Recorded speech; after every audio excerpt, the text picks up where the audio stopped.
Ya,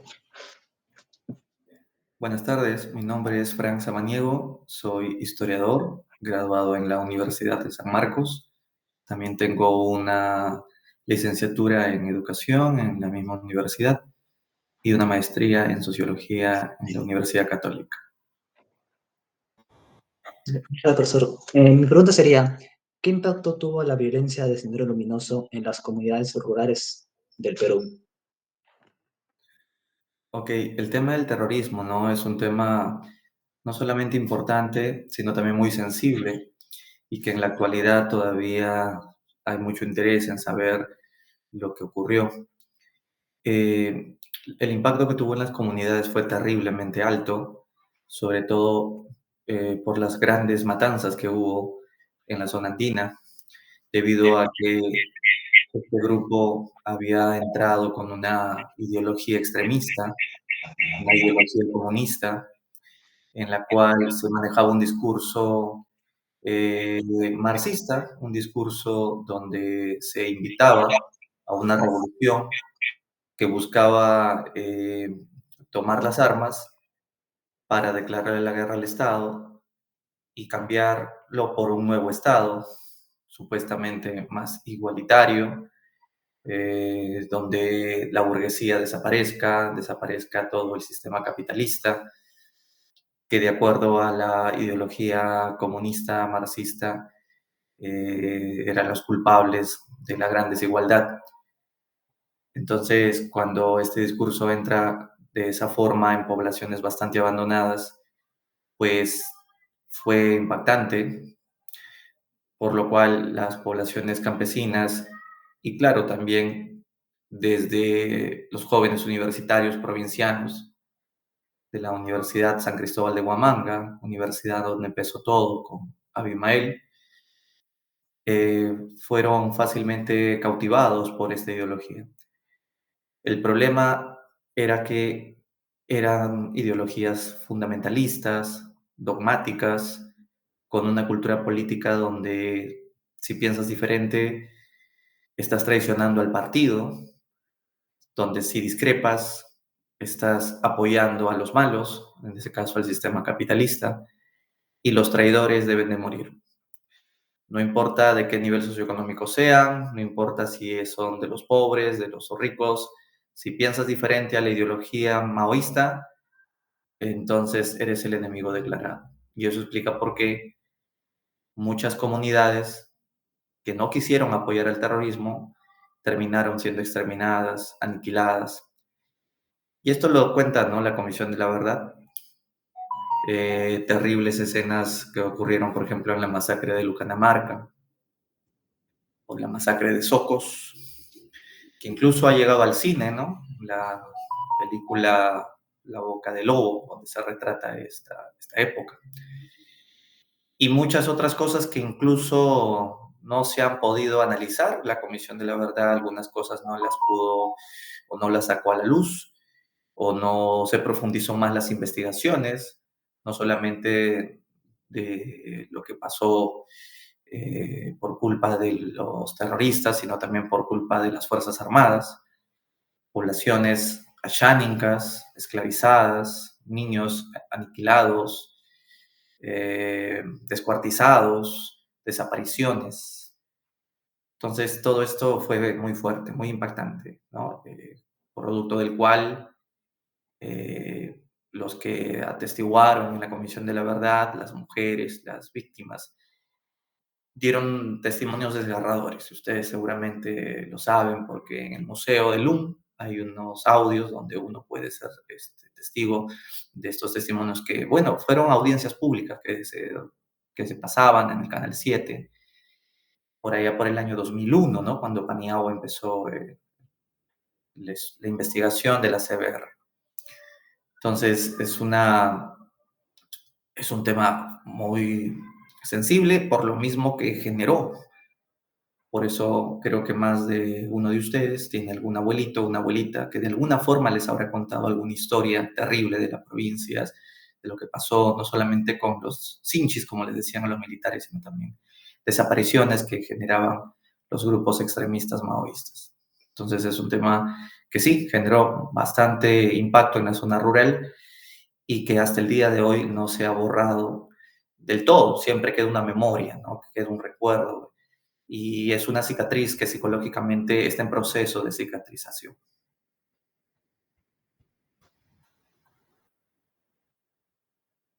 La segunda pregunta sería, ¿cómo podría abordarse el tema del terrorismo en la educación para que las nuevas generaciones puedan comprender su impacto en la historia del Perú? Claro, es una pregunta muy interesante, ¿no? Porque el tema de la educación siempre nos lleva a que tenemos que preocuparnos mucho para conocer este pasado y no volver a repetirlo. Entonces, ¿cómo se debe de abordar el tema del terrorismo en las escuelas? Primero, teniendo una plana docente especialista o actualizada, mejor dicho, en este tema. La objetividad es lo más importante en un maestro que quiera explicar. No solamente es explicar cronológicamente lo que pasó año por año, las muertes, las cifras cuantitativas, ¿no? Sino es un poco conocer el por qué pasó, qué factores explican que la violencia haya sido tan horrible. Comisión de la Verdad, por ejemplo, concluye de que fueron factores estructurales históricos los que generaron que, como mencioné hace un rato, el discurso extremista de alguna forma sea abrazado, ya que la población no tenía nada que perder. Muchos de ellos consideraban de que estaban haciendo un favor al país al unirse y tomar las armas y declarar la guerra. Y es que a través de la ideología se había incluso llegado a justificar que la violencia es necesaria, puesto que la violencia es una forma de lograr el objetivo de una manera incluso rápida. Entonces, esto va deshumanizando pues a la gente, porque creen que la solución es quitarle la vida al malo, cuando lo óptimo es tratar de proponer soluciones, pero sin víctimas o sin eliminación de personas. Eso creo que es lo más adecuado. Entonces, cuando primero recordar que es un tema que normalmente no se toca en las escuelas, sobre todo porque es parte de la currícula del último grado de secundaria. Y, por ejemplo, yo he visto entrevistas que se hacen a los chicos y no saben, pues, quién fue Abimael o qué pasó en Tarata, lo que pasó en Lucanamarca, lo que pasó en Uchurajay. En realidad no saben nada los chicos de esto. Y uno se pone a pensar, ¿qué pasa? ¿En los colegios no les enseñan? ¿No hay una currícula donde se mencione esto para el desarrollo?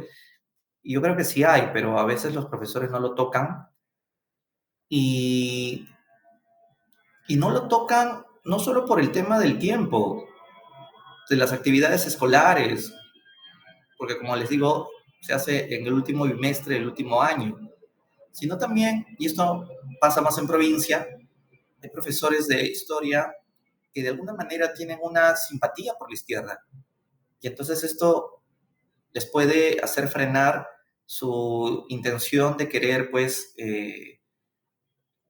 explicar un tema del cual ellos podrían sentirse de alguna forma a favor o que de alguna manera simpatizan. Entonces, esto genera que muchos maestros pues olviden la objetividad y quieran intentar justificar de alguna manera estos actos.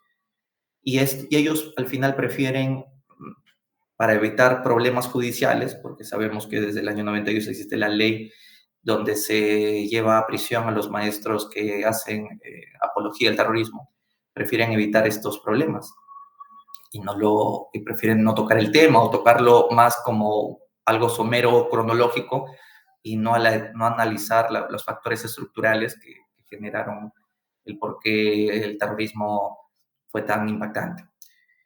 Esto que les menciono lo leí en un cuaderno de trabajo sobre cómo enseñar la historia que lo publicó la Universidad Católica ya varios años atrás. Es un estudio que se hizo en Ayacucho, ¿no? Esto que les menciono. Entonces, cuando a una alumnita se le pidió que haga una exposición sobre el terrorismo, empezó a llorar y era porque estaba contando lo que pasó con sus propios abuelitos, que habían sido víctimas del terrorismo. Entonces, hay una gran diferencia entre lo que pasó en la zona rural como los escolares que viven, por ejemplo, en la ciudad o en Lima, ya que el terrorismo, si bien llegó a Lima, no fue tan impactante como en la zona andina. Entonces, un chico clase media muchas veces pueden saber que eran malos, que eran comunistas, pero no llegan a sentir la empatía que puede llegar a sentir un niño o una niña ayacuchana que cuenta un testimonio desgarrador que su abuelito le contó y que ahora tiene que hacer una exposición de ese tema en el colegio. Más aún cuando algunos compañeritos que no tuvieron pues víctimas del terrorismo terminan riéndose de que está llorando la niña. Entonces, esto es un testimonio que hicieron en este cuaderno de trabajo que les menciono, que lo leí hace bastante tiempo ya, y que fue interesante porque ahí el profesor cómo debe de actuar. Y bueno, la mejor forma es decir que no hay que reírse, que estas cosas ocurrieron y que hay que conocer que es un dolor que a veces todavía está en proceso de cicatrización, ¿no? Pues creo que es importante que los profesores asuman que tienen un compromiso como profesores de ciencias sociales y sobre todo a contar y usando las fuentes reales, lo que pasó con lo que dice la CBR o algunos expertos o senderólogos como Carlos Iván de Gregori, que es uno de los mejores antropólogos que ha analizado sobre el fenómeno del terrorismo, ¿no? Entonces creo que sí, es importante abordar el tema del terrorismo con bastante objetividad para que los chicos no solamente tengan una visión de lo que el profesor puede pecar de subjetividad en su posición, sino tiene que ver lo bueno que puede significar analizar las fuentes, comparar las fuentes. Anuncios periodísticos es importante. Eso es algo muy difícil hacer, sobre todo cuando eres un profesor de historia en zona rural donde no se cuenta con los materiales necesarios para que puedas hacer que un niño pueda entender dos posiciones, la visión de un terrorista versus la visión de un militar, ¿no? Sería interesante que entren en la mentalidad de cómo pensaba cada uno de estos actores, ¿no? Esto lo ha investigado Gonzalo Portocarrero, ¿no? Eh, sobre esta forma de tratar de entender el rol que jugaron en esa época para poder, pues, conocer cuál era el pensamiento de todos y así tener una visión macro de lo que ocurrió. Creo que eso sería una forma importante de empezar a decirlo. Y no tanto como el Congreso en algún momento, el Congreso Fujimorista propuso de que tendríamos que llevar en el colegio un curso de terrorismo todo un año. Yo creo que no es necesario llevar todo un curso de terrorismo en un año para que no se vuelva a repetir, ¿no? Esas son eh, consejos de congresistas que nunca se han parado en una aula escolar y tratan de ver la realidad desde lentes bastante cómodos, ¿no? Desde sus curules. Gracias. La tercera pregunta sería, ¿podrían los jóvenes de hoy que no vivieron el conflicto estar más vulnerables a ideologías extremistas por falta de conocimiento sobre esta etapa o por el deseo de cambiar los problemas sociales actuales? Eh, Pues los jóvenes de hoy que no vivieron el conflicto tienen una visión distinta, ¿no? De los que sí vivieron o tuvieron, como mencioné hace un momento, familiares que contaron historias terribles, ¿no? Eh, por ejemplo, cuando leí la tesis de un sociólogo y politólogo a la vez, Omar Coronel, él hizo una muy buena tesis donde mencionaba, estudiando militantes de Antauro en Ayacucho. Ahí él decía, o en las entrevistas que él hizo, mencionaban que los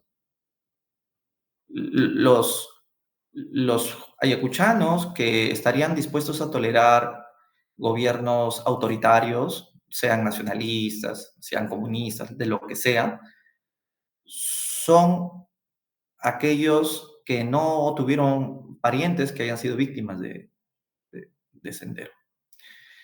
En cambio, los jóvenes ayacuchanos que no estarían de acuerdo que haya un gobierno autoritario, extremista, y que más bien propondrían una democracia, son aquellos que sí vivieron la época del terrorismo y tuvieron parientes que fueron victimados. Entonces esto nos demuestra que el hecho de que haya habido parientes que hayan sufrido en esa época, pues lleva a que el joven considere que estas alternativas autoritarias no son la mejor opción, ¿no? Y lo mejor es optar por un camino democrático, versus los que al no haber sentido el sufrimiento o el dolor de parientes, pues pueden llegar incluso a aceptar esas posiciones autoritarias.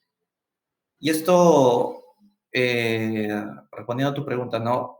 Puede generar en jóvenes que no lleguen a tener el nivel o la capacidad de sentir la empatía por el otro, a querer buscar soluciones así, donde hay que romperlo todo, ¿no? Donde hay que proponer lo extremista. Muchas veces incluso para buscar la aventura de saber qué consecuencias traería eso. Y sin tener el tino de ver que las consecuencias no siempre van a ser bastante positivas.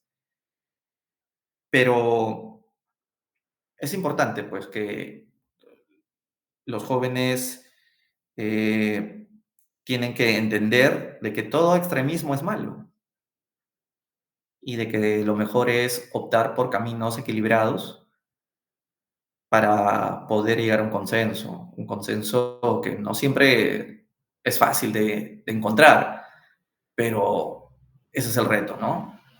Porque si no, el país va a seguir polarizado.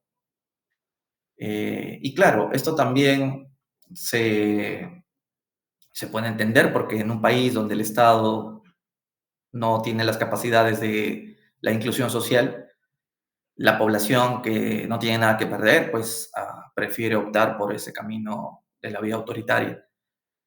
Recuerdo que César Hildebrand decía cuando estaba en las elecciones del 2016, PPK, estaba ya para ganar, Hildebrand decía que si PPK gana la presidencia, Sendero Luminoso vuelve. Obviamente que Sendero no volvió, pero lo que quería decir con esa frase era que PPK representa a la derecha, ¿no? Bueno, representaba, y que él no tiene ninguna garantía de que finalmente la población se beneficie con un gobierno pro-norteamericano. Entonces, cuando las tensiones, y acá lo analizan desde una forma de conceptos marxistas, cuando las tensiones se estiran, entonces las contradicciones se hacen más tensas y eso genera pues que una parte se rompa y responda de una manera más fuerte, más autoritaria. Y esto generalmente pasa con los niveles socioeconómicos más bajos. Los niveles de E tolerarían una dictadura con tal de intentar hacer una solución. Mientras que los sectores A a B siempre defenderían una democracia, por más corrupta que les parezca que sea, jamás optarían por una posición autoritaria. Entonces sí, es muy peligroso, ¿no? Que los jóvenes que no han vivido la época del terrorismo y no entiendan de que la opción no tiene que ser el camino autoritario, tiene que ser siempre un camino democrático, pero que esa democracia venga acompañada con un Estado con bastante fuerza para penetrar en toda la soberanía, en todo el territorio, con las capacidades y las funciones que tiene. Y eso es lo que todavía nos falta por hacer. Un Estado capaz evitaría opciones autoritarias, sea de izquierda, sea de derecha, de cualquier opción, creo. Entiendo, profesor, muchas gracias. Bueno, pues como usted mismo comentó, ¿no? Es un poco difícil esto de llegar a un consenso entre ambas partes. Y bueno, pues recientemente incluso el gobierno bueno, pues no ha estado respondiendo a las protestas que se han venido haciendo en estos días, más que nada. Y bueno, pues la desigualdad y bueno, pues el abandono al interior del país, incluso acá mismo ya se está dando que es el aumento de la criminalidad por algunas leyes que se están promulgando recientemente eh, en el gobierno, ¿no? ¿Usted cómo cree que sería una buena forma de cambiar las cosas? Porque es algo un poco complicado. Me haces una pregunta difícil, porque si yo tuviera la varita mágica de cómo cambiar las cosas, hace rato la habríamos cambiado, ¿no crees?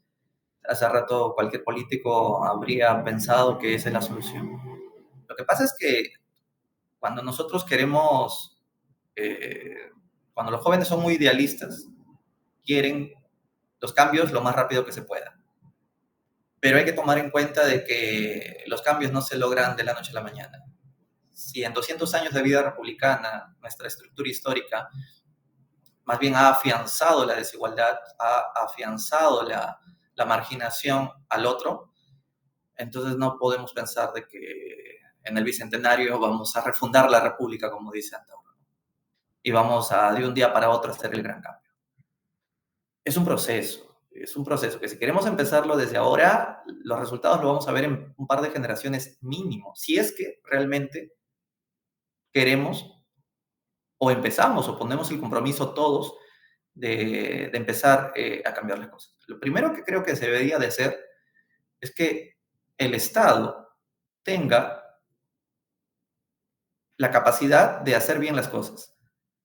Pero eso es muy difícil porque es un Estado que históricamente tiene la cultura política del clientelismo, de la cultura de la astucia, de la corrupción, para decirlo más claro. Y entonces cambiar esa cultura política no es fácil porque lo cultural demora más en cambiar, excepto que venga un dictador y a punta de balazos nos obliga a cambiar, ¿no? A punta de amenazas. Ahí sí se podría cambiar de un día para otro, pero esa no es la forma. Por eso es que cuando tengamos un Estado que quiera realmente hacer bien las cosas y que tenga la fuerza para hacerlo, podemos empezar a crear el cambio. Esto no significa, sin embargo, que solo sea el Estado el que cambie. La sociedad también tiene que cambiar. Nosotros tenemos que cambiar. Si los políticos son corruptos es porque la sociedad les enseña a ser corruptos.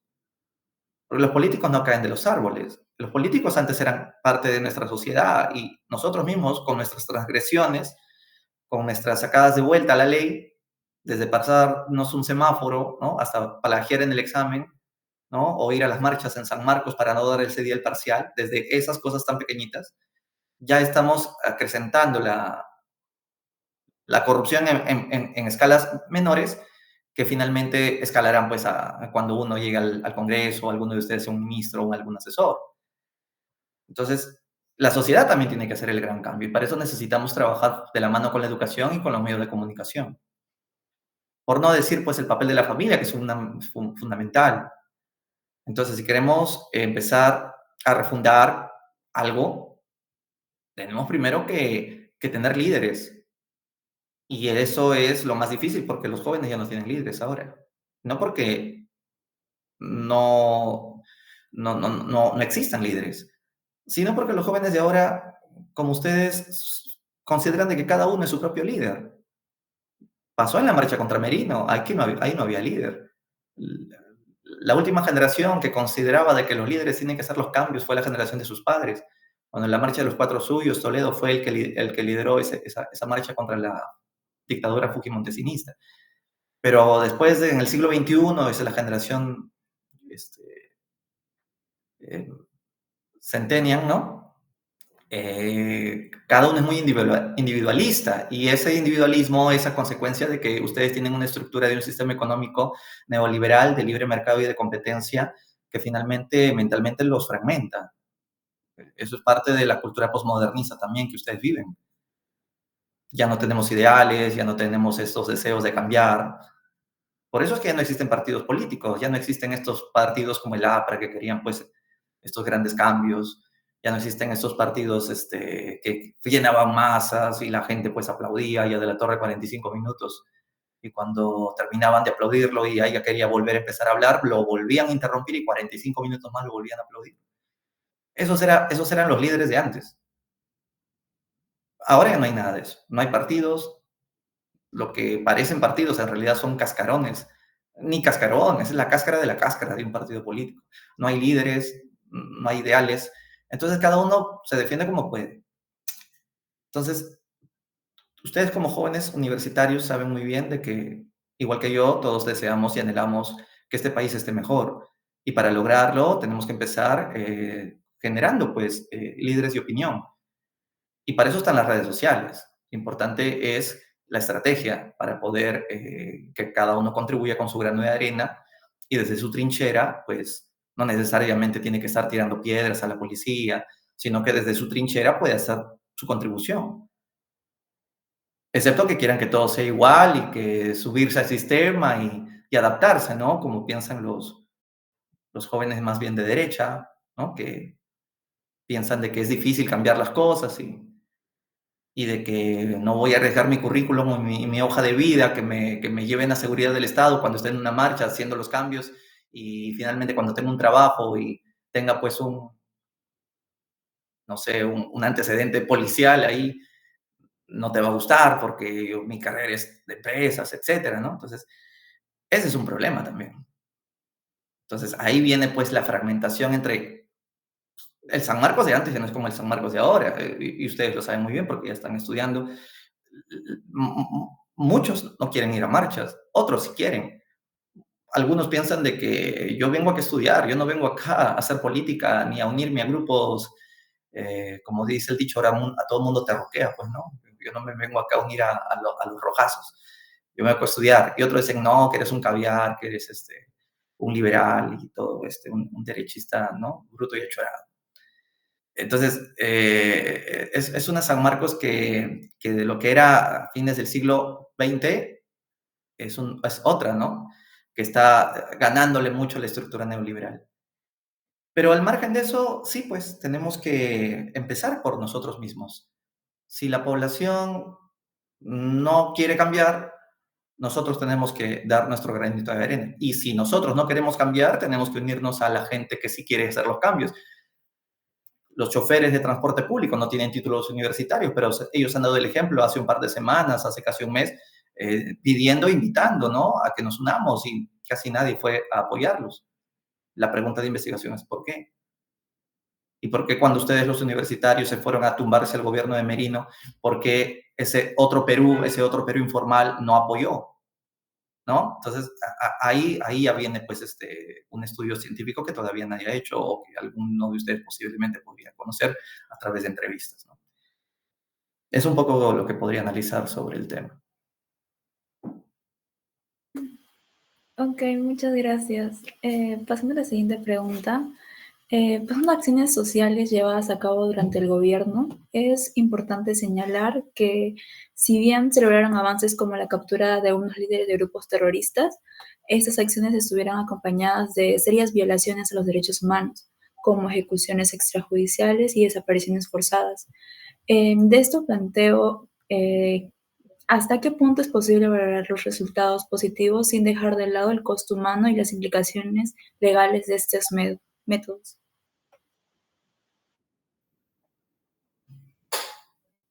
A ver si te logré entender. Mencionas de que con Fujimori, claro, hubo violación a los derechos humanos en la forma como se combatió el terrorismo, es cierto, pero dentro de ese proceso, ¿hasta qué punto se puede considerar como bueno que Fujimori haya violado derechos humanos, tomando en cuenta de que finalmente se logró el objetivo de acabar con el terrorismo? Más o menos por ahí va tu pregunta.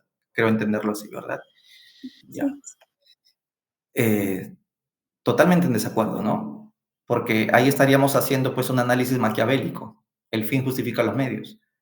O sea, yo no voy a matar gente si es que sé que matando gente inocente voy a acabar con el terrorismo. Creo que hay maneras más inteligentes de hacerlo. Entonces, porque si vamos a usar ese criterio de que violar derechos humanos fue necesario, pero se logró el objetivo, acabamos con el problema, pero si esa víctima habría sido tu madre, tu padre, tu hermano, tu abuelo, tu tío, ¿estarías de acuerdo para decir la frase maquiavélica? No importa, no importa el medio, lo importante es el fin. El fin justifica los medios, ¿cierto? Pues no, totalmente en desacuerdo. Somos suficientemente inteligentes como seres humanos para proponer soluciones sin llegar a eso. Y si Fujimori lo hizo es porque estaba usando la estrategia que usó Estados Unidos para acabar con el terrorismo de la época de los 90, ¿no? Acuérdate que Vladimiro Montesinos trabajó para la CIA y él usó el manual del Colegio de las Américas para poder combatir el terrorismo, matando a gente que no importa si es inocente. De 100 muertos, el 20% puede que sea terrorista. Bien, buen trabajo entonces. Pero hemos matado 20% terroristas, sí, pero fueron 80% inocentes. Entonces, no es la forma. Creo que la estrategia que usó Fujimori fue totalmente equivocada, totalmente errada. Ahora, siempre cuando se me hace esta pregunta, yo también le busco ver la otra parte, ¿no? Y si Mario Vargas Llosa habría sido el presidente y no Fujimori, con Vargas Llosa, sí, tal vez, no lo sé, tal vez sí se habría respetado los derechos humanos, pero el terrorismo habría sido terminado, aniquilado del todo, o todavía hasta el día de hoy quedarían rezagos del terrorismo y seguiría este problema como pasó con la FARC ahí en Colombia, que duró bastantes décadas también. No lo puedo responder porque no soy pitonizo para saber lo que habría pasado, pero con la estrategia de Fujimori, sí, se logró el objetivo, pero no es la forma. Porque bajo esa idea yo también voy a decir, ingresé a San Marcos plagiando, pero lo hice porque quiero tener mi carrera, ¿no? Entonces, no importa el medio, lo importante es el fin. Si el fin es bueno, no importa que los medios sean malos. Entonces, Fujimori habría dicho algo así, el objetivo es bueno, vamos a acabar con la subversión, pero el medio es malo, vamos a matar gente inocente. Entonces, no. Creo que siempre hay muchas otras estrategias de conseguir el objetivo, ¿no? Más aún con un tema que sí, era complicado, lo entiendo, era complicado, pero las consecuencias al final se pagan, ¿no? Porque si vamos a defender a Fujimori desde un argumento maquiavélico, entonces también todos los jerarcas nazis también deberían de ser inocentes. Bueno, en el juicio de Nuremberg todos tendrían que ser inocentes. Y no creo que sea lo más objetivo de aceptar.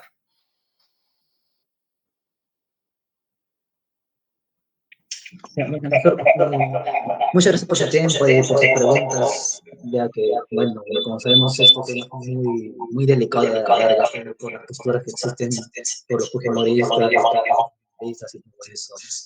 En serio, muchas gracias por su tiempo y por responder nuestras preguntas de manera crítica y sin ponerse en un lado ni en otro lado. Así somos siempre críticos con las respuestas. Muchas gracias, por verdad. No, gracias a ti, Víctor, y ya nos estaremos comunicando en cualquier momento y un gusto haberlos podido ayudar a ustedes. Muchas gracias. Gracias por Muchas gracias, su profesor. Hasta luego. comentario Cuídese. sobre todo lo que ha dicho. Es muy... ha sido muy